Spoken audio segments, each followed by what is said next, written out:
আল্লাহ পাকের কাছে শয়তান তিনটা জিনিস চেয়েছেন। কয়টা? আরেকটু জোরে বলেন। তিনটা। কয়টা জিনিস? তিনটা। আল্লাহ পাক কোরআনুল কারীমের 7 নম্বর সূরা আরাফের 14, 15 এবং 16 নম্বর আয়াতের মধ্যে চমৎকার করে কোট করেছেন। রব্বুল আলামিন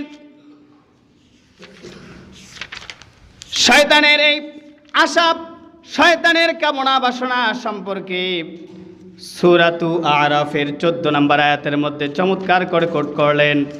রব্বুল আলামিন জানিয়ে দেন, ক্বালা আনজিরনি ইলা ইয়াউমি ইউবআসুন। আল্লাহ পাক বললেন, শয়তানকে যখন আমি অভিশপ্ত মানে মরদুদ বলে যখন ঘোষণা করলাম, আমার কাছে তিনটা জিনিস চেয়েছে। তার মধ্যে নাম্বার 1, 1 নাম্বার হলো ক্বালা আনজিরনি ইলা ইয়াউমি ইউবআসুন, আয় রব্বি কারীম আমাকে অবকাশ দিতে হবে। ইয়াউমি ইউবআসুন, কিয়ামতের দিবস পর্যন্ত। ইয়াউমুন দ্বারা কিয়ামতের দিন, তার মানে যেই দিন ইউবআসুন পুনরুত্থান হবে, ইসরাফিলের তৃতীয় সিংহায় ফুৎকার দেওয়ার আগ পর্যন্ত, ফুঁক দেওয়া পর্যন্ত আমাকে হায়াত দিতে হবে। কিয়ামত পর্যন্ত হায়াত চাইলেন শয়তান। আল্লাহ পাক বললেন, ক্বালা, ঠিক আছে দিয়ে দিলাম। শয়তানের চাওয়া মাত্রই আল্লাহ পাক দিয়ে দিলেন। সে কথাও বললেন 15 নম্বর আয়াতের মধ্যে, ক্বালা ফাবিমা আগওয়াইতানি লা আকউদান্না ক্বালা ইন্নাকা মিনাল মুনজারিন। আল্লাহ পাক বললেন, শয়তান যে আমার কাছে অবকাশ চেয়েছে, আমি তাকে হায়াত বৃদ্ধি করে দিলাম কিয়ামত পর্যন্ত। তাহলে এটা হলো শয়তানের প্রথম নাম্বার কাজ। শয়তানের যে কাজটি, তিনি আল্লাহর কাছে হায়াত চাইলেন কিয়ামত পর্যন্ত। এই জন্য তো দেখা যায় যারা বেশি শয়তানি কাজ করে, বেশি যারা জুলুমি কাজ করে, মানুষের উপর যারা টর্চার করে, জুলুম করে, নির্যাতন করে, এই লোকগুলো দেখবেন দীর্ঘ হায়াত পায়। ঠিক না? ঠিক না? বিশ্বের দিকে তাকান, যারা বেশি জালেম, আল্লাহ তাআলা খাস বান্দাদের উপর যারা জুলুম করে, সহজে তারা মরে না। আছে না? এটা হলো কাদের চরিত্র? শয়তানের চরিত্র। এরপরে আসেন 2 নাম্বার, আল্লাহর কাছে যে চাইলেন যে বিষয়টি, আল্লাহর কাছে টাকা পয়সা, ধন সম্পদ, যত প্রকার প্রয়োজন, যত ধরনের ধন সম্পদ প্রয়োজন, যত ধরনের ক্ষমতা প্রয়োজন, আল্লাহর কাছে চাইলেন। আল্লাহ পাক বললেন, ঠিক আছে দিয়ে দিলাম। এরপরে 3 নাম্বার আরেকটি আল্লাহর কাছে বিষয় চাইলেন। আল্লাহকে বললেন, আয় রব, আমাকে এমন ক্ষমতা দিতে হবে, এমন আমাকে সুযোগ দিতে হবে। কি সুযোগ? আমি মানুষকে ধোঁকা দেব, ভালো ভালো রাস্তার মোড়ে, ভালো ভালো জায়গায় গিয়ে ধোঁকা দেব। তারা যদি আমাকে ধরতে পারে, তাহলে তো আমাকে শেষ করে ফেলবে। তারা যেন আমাকে দেখতে না পায়, আমি তাদেরকে যে ধোঁকা দেব, তারা যেন আমাকে খুঁজে না পায়, এই সুযোগ আমাকে দিতে হবে। আল্লাহ পাক বললেন, ঠিক আছে দিয়ে দিলাম। আল্লাহ পাক 16 নম্বর আয়াতের মধ্যে বললেন, ক্বালা ফাবিমা আগওয়াইতানি লা আকউদান্না লাহুম সিরাতাকাল মুস্তাকিম। আল্লাহু আকবার। আল্লাহ পাক বললেন, শয়তান যখন আমার কাছে চাইল, ক্বালা ফাবিমা আগওয়াইতানি, আমি যে মানুষকে ধোঁকা দেব, লা আকউদান্না, কঠোরভাবে বললেন, লামে তাকিদ বানুনে তাকিদ সকিলা ব্যবহার করে বললেন, এত দৃঢ়তার সাথে বললেন, আমি মানুষকে ধোঁকা দেব, তোমার খাস বান্দা বান্দিদেরকে যে ধোঁকা দেব। ভালো ভালো জায়গায়, খারাপ জায়গার কথা বলেননি। কেন বলেননি?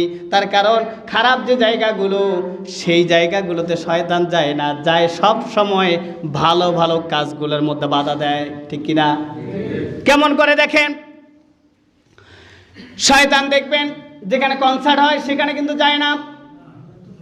যায় কোনদিন? যেখানে কনসার্ট হয়, যেখানে ডিজে পার্টি হয় সেখানে যায়। শয়তান সিনেমা হলের মধ্যে শয়তানকে পাওয়া যায় না। যেখানে নাচ গান, অশ্লীল সিনেমা হয় সেখানে কিন্তু শয়তানকে পাওয়া যায় না। কেন যায় না? কারণটি হলো, শয়তান ভালো করেই জানে এই নাচ গান, ডিজে পার্টি, সিনেমা হল সবগুলো আমার তৈরি করা। ঠিক কিনা? আমি ওই জায়গায় গিয়ে অযথা এদের পিছনে সময় নষ্ট করা কোনো প্রয়োজন নাই। ওই সময়টা যদি ভালো ভালো লোকদের পিছনে সময় দিতে পারি, আর আল্লাহ তাআলার খাস বান্দাদের মধ্য থেকে একজনকেও যদি গোমরা বানাইতে পারে, তা তো আমি সফল। ঠিক কিনা? এই জন্য খারাপ জায়গাগুলোতে শয়তান যায় না। এই যে ভালো ভালো কাজগুলোতে শয়তান যায়, কনসার্ট, ডিজে পার্টি, সিনেমা হলে শয়তান যায় না। দলিল কোথায় পাবেন? 31 নম্বর সূরা লোকমানের 6 নম্বর আয়াত খুলে দেখবেন। আল্লাহ পাক জানিয়ে দিয়েছেন, ওয়ামিনান নাসি মান ইয়াশতারি লাহুয়াল হাদিসি লিয়ুদিল্লা আন সাবিলিল্লাহি বিগাইরি ইলমিন ওয়া ইয়াত্তাখিযাহা হুজওয়া উলাইকা লাহুম আযাবুম মুহিন।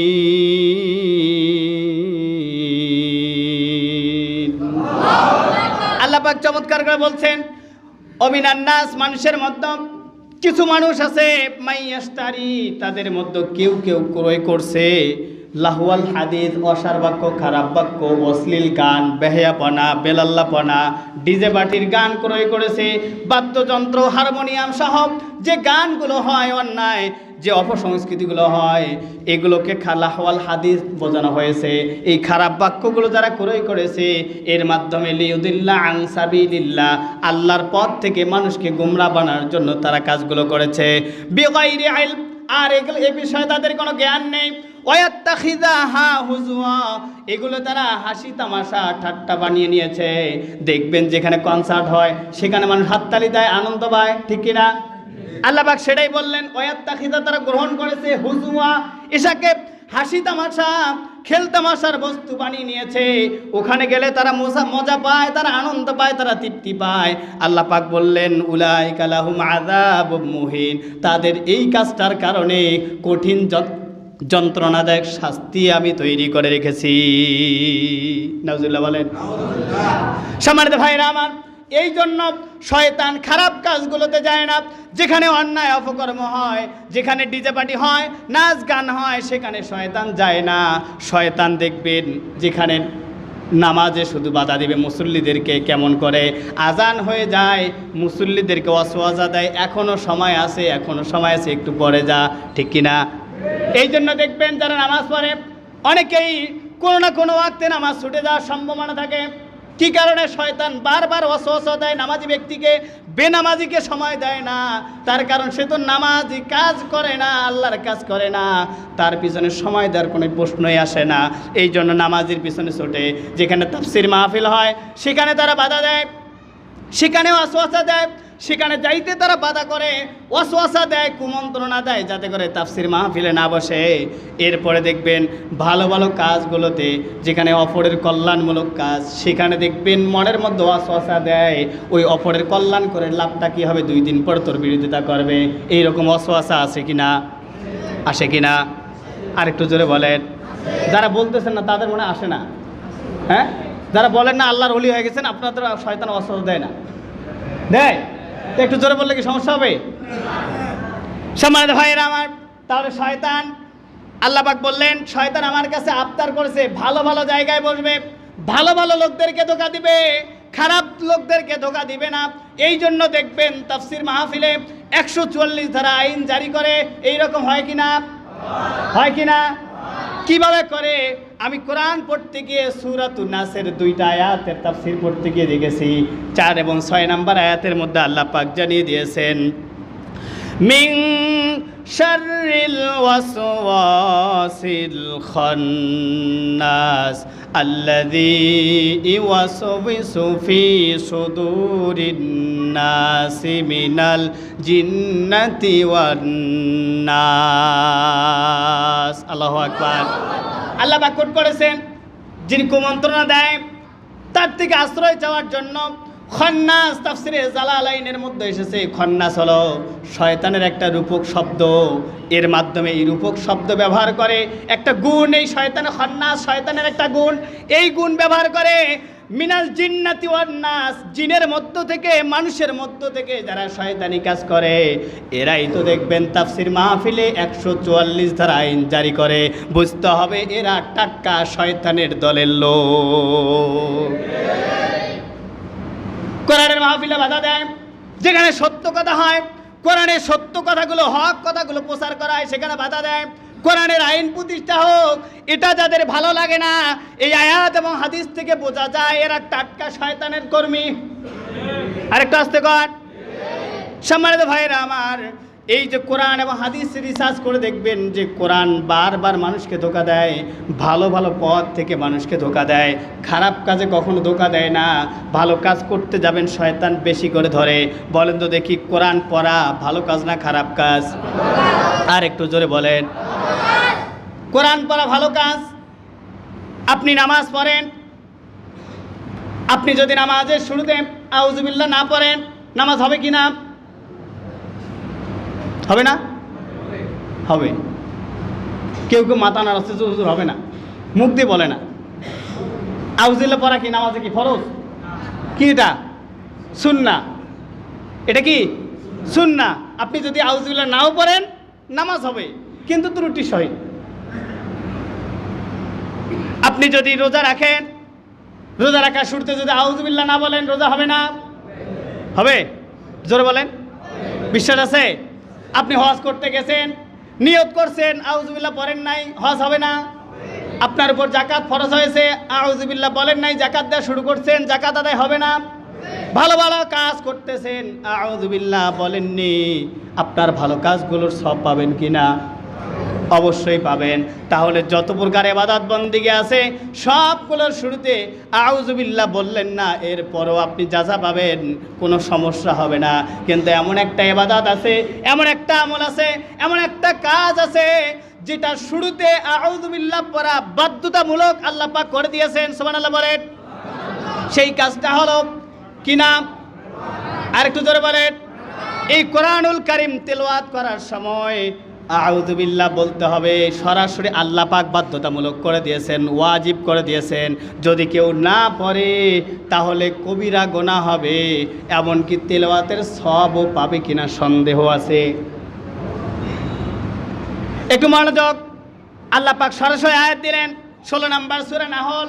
আমার মুখের কথা চলবে না। 16 নম্বর সূরা নাহলে 98 নম্বর আয়াত খুলে দেখবেন, আল্লাহ পাক বলেছেন, ফাইদা ক্বরাতাল কুরআনা ফাস্তাইয বিল্লাহি মিনাশ শাইতানির রাজীম। আল্লাহু আকবার। আল্লাহ পাক বললেন, সুতরাং আপনি যখন কোরআন পড়তে যাবেন তখন বিতাড়িত মরদুদ শয়তান থেকে, তার ওয়াসওয়াসা থেকে আল্লাহর কাছে পানা চেয়ে নেন। সুবহানাল্লাহ। কালকে কোন আরেকটু জোরে বলেন। তাহলে আপনি যদি কোরআন পড়তে যান, পড়তে হবে কি? আগে আউযুবিল্লাহি মিনাশ শাইতানির রাজীম আপনাকে পড়তেই হবে। এটা বাধ্যতামূলক, ওয়াজিব করে দিয়েছেন। কে দিয়েছেন? আল্লাহ দিয়েছেন। আপনি যদি না পড়েন তাহলে কবিরা গুনাহ হবে, ওয়াজিব তরকের কবিরা গুনাহ। এখন প্রশ্ন আপনাদের কাছে, নামাজ পড়লেন, রোজা রাখলেন, হজ করলেন, যাকাত দিলেন, দান সাদাকা করলেন, সমাজে যত ভালো কাজ আছে সব কিছু করলেন, সেখানে আউযুবিল্লাহ বললেন না, কোনো সমস্যা নাই। কিন্তু কোরআন পড়তে গেলে সমস্যা কেন? এত বেশি তাগিদ কেন? এত বেশি তাগিদ কেন? শয়তান কোরআন পড়নাওয়ালা ব্যক্তিদেরকে ধরে বেশি কেন? আমি রিসার্চ করতে গিয়ে দেখেছি, কোরআনুল কারীমের মাত্র 2টা আয়াতের কারণে শয়তান কোরআন পড়নেওয়ালা ব্যক্তিদেরকে বেশি ধরে। কয়টা আয়াত? আর একটু জোরে বলেন। 2টা আয়াত। পুরা কোরআন আমি 2টা আয়াত পেয়েছি আজ পর্যন্ত, ছোট্ট মাথায় যত 2টা আয়াত পেয়েছি। আয়াত নাম্বার হলো 16 নম্বর সূরা নাহলের 89 নম্বর আয়াতে রব্বুল আলামিন বলেন, অনুনাজ্জিলু ওয়ানাজ্জালনা আলাইকাল কিতাবা তিবয়ানাল লিকুল্লি শাইইন ওয়া হুদাও ওয়া রাহমাতাও ওয়া বুশরা লিল মুসলিমিন। আল্লাহু আকবার। আল্লাহ পাক কোট করলেন, ওয়ানাজ্জালনা, আর আমি আপনার প্রতি নাজিল করেছি, আলাইকাল কিতাব, যে কিতাব নাজিল করেছি, তিবয়ানাল লিকুল্লি শাই, প্রত্যেকটা বিষয়ের বর্ণনা খুলে খুলে স্পষ্ট করে আমি বর্ণনা করেছি। আর একটু জোরে বলেন। এরপরে আল্লাহ পাক বললেন, ওয়াহুদা, এই কোরআনের মধ্যে হেদায়েত রয়েছে, ওয়ারাহমা, রহমত রয়েছে, ওয়া বুশরা লিল মুসলিমিন, আর যারা আত্মসমর্পণকারী আমার বান্দা বান্দিরা তাদের জন্যই কোরআন হলো সুসংবাদের বাণী। সুবহানাল্লাহ। এই একটা আয়াত 2 নম্বর আয়াতটা হলো 17 নম্বর সূরা বনি ইসরাইলের 82 নম্বর আয়াত। আল্লাহ পাক বলেন, ওয়ানুনাজ্জিলু মিনাল কুরআনি মা হুয়া শিফাউ ওয়া রাহমাতুল লিল মুমিনিন।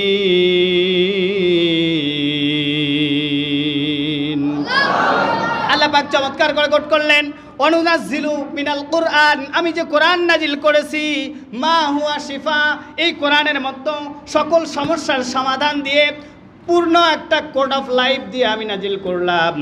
আর এতে রয়েছে শিফা ও রাহমাতুল লিল মুমিনিন, মুমিনের জীবনের যত সমস্যা রয়েছে, তার রান্নাঘর থেকে সংসদ পর্যন্ত যত সমস্যা, সব সমস্যার সমাধান দিয়ে কোরআনুল কারীম আমি নাজিল করেছি। এই 2টা আয়াতের কারণে শয়তান বেশি কোরআন পড়নেওয়ালাদেরকে ধরে। কেন ধরে? কারণটি হলো, আপনি যদি কোরআন বেশি করে তেলাওয়াত করেন, কোরআন যদি অর্থ সহ পড়েন, ব্যাখ্যা সহ পড়েন, তাহলে শয়তান মানুষের কোথায় কোথায় ঢুকে ঢুকে ওয়াসওয়াসা দেয়, কোন কোন কাজে বাধা দেয়, কোন কোন কাজটাকে খারাপ কাজ থেকে ভালো করে দেখায়। শয়তানের সমস্ত কর্মকাণ্ডগুলোও কোরআন পড়নেওয়ালা ব্যক্তি জেনে ফেলবে। এই জন্য কোরআন পড়নেওয়ালা ব্যক্তিদেরকে বেশি বেশি শয়তান আক্রমণ করে। সম্মানিত ভাইরা আমার, তাহলে কোরআন পড়ার দরকার আছে না নাই? আর একটু জোরে বলেন।